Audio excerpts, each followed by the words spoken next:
Join me as I dig deep to find out if Donald Trump is really hiding a deadly secret about his health. Donald Trump's health has been a topic of speculation and controversy since he took office. From his unorthodox diet to his infamous tweet storms, many have wondered if there's more to the story than meets the eye. Today, we're going to explore the whispers, the rumors, and the facts surrounding Trump's health, and ask the question on everyone's mind: is the president hiding something from the American people?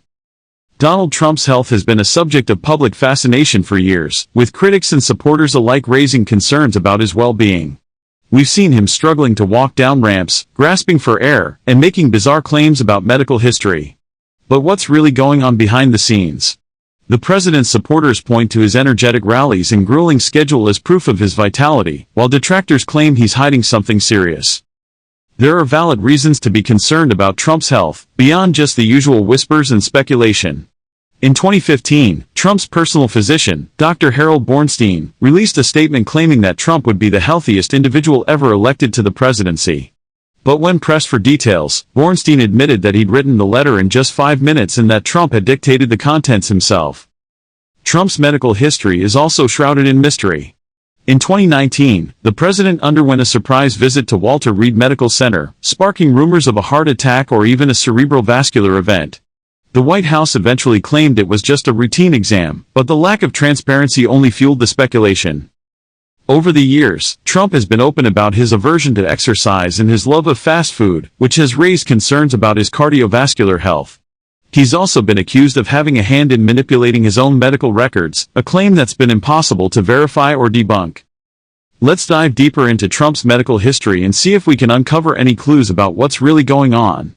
In 2018, Dr. Ronnie Jackson, the president's physician at the time, reported that Trump had a perfect score on his cognitive exam, but critics pointed out that the exam wasn't as comprehensive as claimed. Trump's physical exam in 2020 showed a slight increase in his BMI, putting him just into the obese category. But what's more concerning is the lack of transparency about his medical history, particularly when it comes to his family. Trump's father, Fred, suffered from Alzheimer's disease, which raises questions about Trump's own risk of developing the condition. In 2019, Trump claimed that he'd had a remarkable physical exam, but refused to release the details. The White House eventually released a statement claiming that Trump's doctor had found no medical issues that would prevent him from serving out his term. But once again, the lack of transparency only fueled speculation. One of the most compelling pieces of evidence that suggests Trump might be hiding something serious is the testimony of his former staffer, Omarosa Manigault Newman. In her 2018 memoir, Newman claimed that Trump had become increasingly mentally unstable, and that his memory was failing him. While Newman's credibility has been questioned, her claims are still troubling, and raise serious questions about Trump's fitness for office. But there are also those who claim that Trump's health is being unfairly maligned. Dr. Mark Siegel, a Fox News contributor, has repeatedly defended Trump's health, claiming that the president's exam results are excellent. Siegel has also pointed out that Trump's lifestyle, while unhealthy, is not unique among world leaders. Another piece of evidence that's been used to debunk the rumors about Trump's health is the statement from Dr. Sean Conley, the president's current physician. Conley has repeatedly asserted that Trump is in excellent health, and that he's fit to serve out his term. But once again, the lack of transparency raises questions about what's really going on behind the scenes. So what does it all mean? Is Donald Trump hiding a deadly secret about his health, or are the rumors just that, rumors? One thing's for sure, the American people deserve to know the truth about their president's health, and the lack of transparency is only fueling the speculation. Thanks for watching, and don't forget to hit that like button and subscribe for more videos on politics and transparency. Join the conversation in the comments below. Do you think Trump is hiding something about his health? And if you want to see more videos like this one, be sure to check out our video on the top 5 political scandals of the past decade. I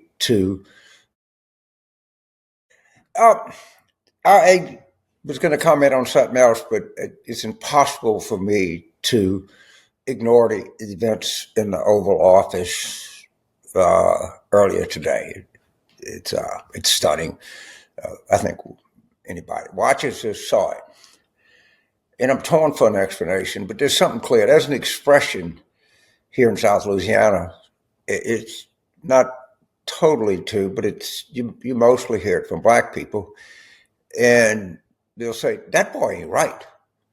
And if somebody's obviously having some kind of a personality disorder or whatever. Well, when you look at Trump, the first thing that comes to your mind, that boy ain't right.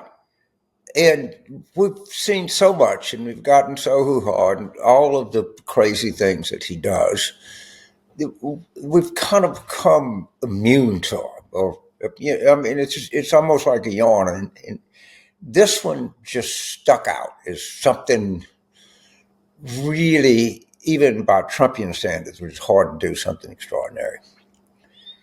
And us being rational people, us being people that believe in reason, are going to tend to wonder, what was the cause of this? What was the cause of this? A man who's obviously for a long time been in decline, who's fat, who doesn't sleep at night, who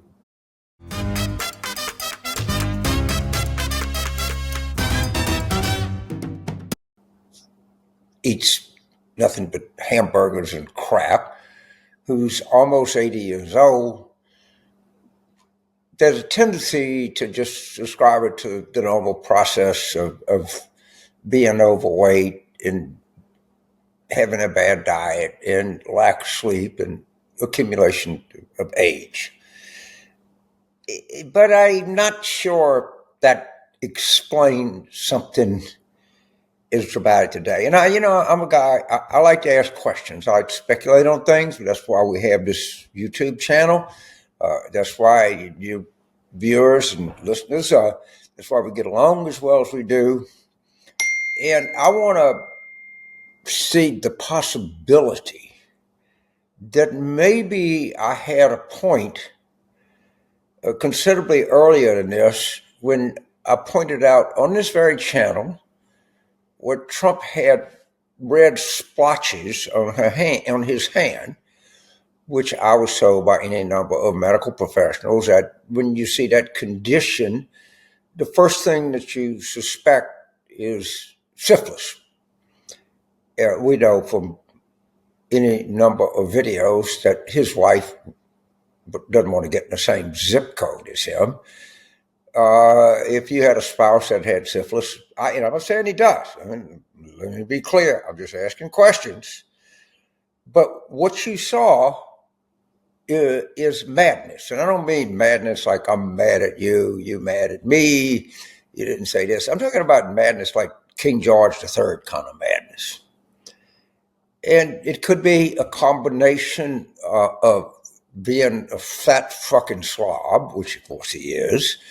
It could be that he can't sleep at night because his beached whale body can't allow the circulation it needs. I don't know. I'm not a sleep specialist or a medical doctor. But I think we should revisit the possibility of a syphilis diagnosis. And I know a lot of people that watch this channel, or some of you, or we get any number of MDs and professionals that are getting the comments, and some of you just well-informed citizens. But I don't think we can discount the fact that what we saw was mad. I'm not going to concede that I'm just asking questions. I'm just making an observation that everyone saw. We know that boy ain't right.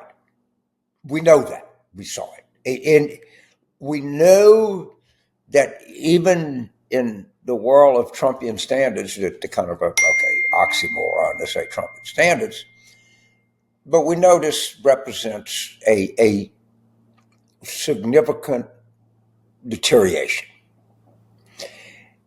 And I think we owe it to ourselves to question very deeply as to, and I see this, all these stories. Jake Tapper's got a new book out about President Biden and who saw the fact that he had lost a step or two in the cognitive area. I don't know.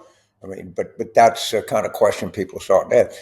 But my question is, who in the White House or around Trump, because they have to know. I mean, we saw it. They have to see that madness, just knowing the way things operate, and the way things operate, before something manifests itself in a venue like the Oval Office, in a place with all this, this didn't happen out of the blue. A lot of times you hear, well, they go, Mr. So-and-so, no one knew, there was no sign, he just had a heart attack and dropped dead. Usually that's not true. Usually maybe ignored the signs or something like that, but usually there are indications. I cannot not believe that there were not indications to people around Trump that there had been a significant, and for all I know, maybe sudden deterioration.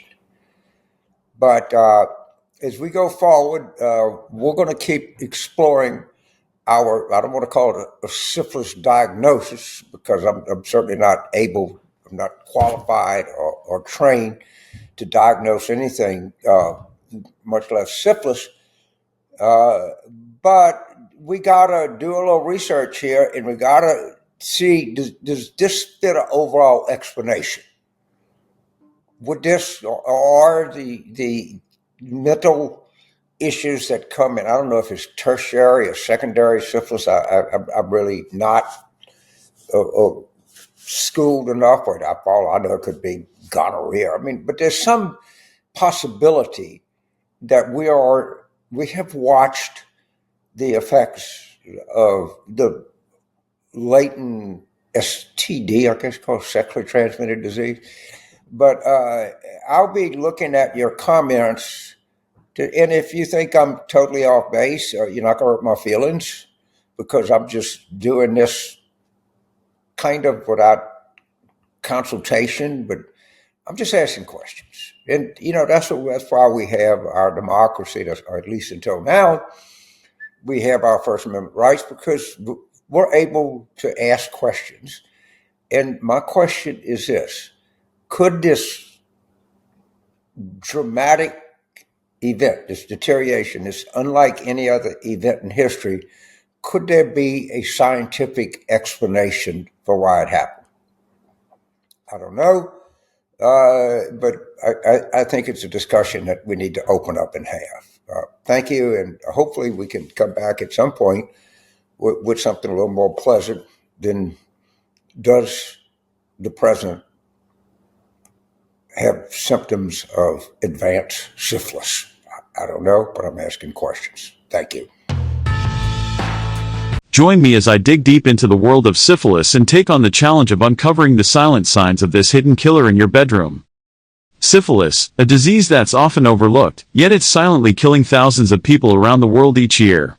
It's a disease that can easily be mistaken for other conditions, and by the time you realize you have it, it's already too late. That's why it's crucial we talk about it, and that's what I want to do today. We're in the midst of a syphilis epidemic, with cases rising rapidly across the globe.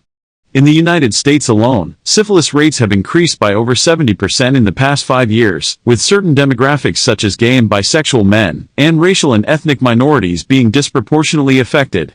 The scariest part is that most people don't even know they have it, and that's because syphilis is often asymptomatic in its early stages.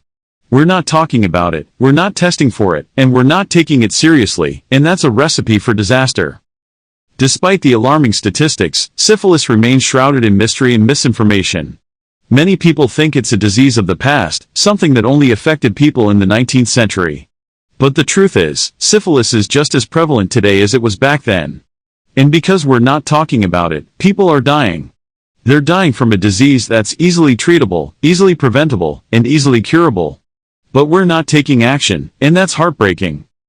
We need to wake up, we need to take responsibility, and we need to start talking about syphilis. We need to educate ourselves, our friends, and our families about the risks, about the symptoms, and about the importance of getting tested regularly. We need to stop stigmatizing people who have syphilis, and start supporting them instead. We need to take control of our health, and we need to take control of our lives. So, how does syphilis spread? Well, it's primarily spread through sexual contact, and it can be spread even if you don't show any symptoms. That's right, you can have syphilis and not even know it. The symptoms can be mild, they can be mistaken for other conditions, and they can even go away on their own. But that doesn't mean the disease is gone, it just means it's gone underground, waiting to strike again. If left untreated, syphilis can cause serious health problems, including blindness, paralysis, and even death. It can also increase your risk of getting HIV, and it can even be passed from mother to baby during pregnancy. The consequences of untreated syphilis are devastating, and they're irreversible. I want to share a story with you that really drove this point home for me. A few years ago, I met a woman named Sarah, who was in her mid-20s when she was diagnosed with syphilis. She had been experiencing symptoms for months, but she had no idea what was wrong. She went to the doctor, and the doctor told her she had a virus, that she just needed to rest and it would go away. But it didn't go away, it got worse. She started experiencing symptoms that were much more severe, including blindness and paralysis. It wasn't until she went to a specialist that she finally got the diagnosis: she had syphilis. Sarah's story is a powerful reminder of the importance of education, awareness, and regular testing. If she had known the risks, if she had known the symptoms, and if she had gotten tested earlier, she might not have suffered the way she did. But instead, she was left to deal with the devastating consequences of untreated syphilis. The story of syphilis is a story of silence, of stigma, and of suffering. But it can also be a story of hope, of healing, and of empowerment. We have the power to change the narrative, to take control of our health, and to take control of our lives. We have the power to educate ourselves, to educate others, and to break the silence around syphilis. So, let's recap what we've learned today. Syphilis is a silent killer that's spreading rapidly, particularly among certain demographics. It's a disease that's often asymptomatic, that's often misunderstood, and that's often stigmatized. But it's also a disease that's easily treatable, easily preventable, and easily curable. We need to take action, we need to take responsibility, and we need to start talking about syphilis. Thanks for watching, and don't forget to share your thoughts in the comments below. Have you or someone you know been affected by syphilis? Share your story, and let's continue the conversation. And if you want to learn more about sexual health, be sure to check out my next video, where we'll be exploring another important topic that affects us all.